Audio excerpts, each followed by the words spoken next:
রে, তাহলে তো বলতে পারিস রীতিমতো ও আমার ক্রাশ। মানে মানে আমি সবসময় একটা স্বপ্ন দেখতাম। কি দেখতাম জানিস?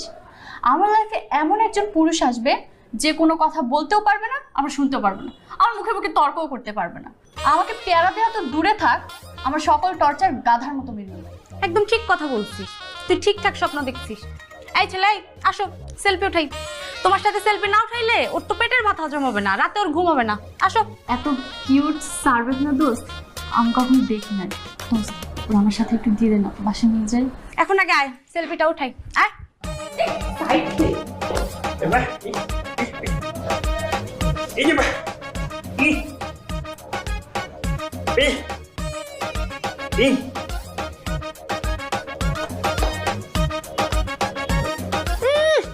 আসছে অতিরিক্ত নেকামি করতে, ঢঙ্গ থাকার, সুন্দর দেখা কইলা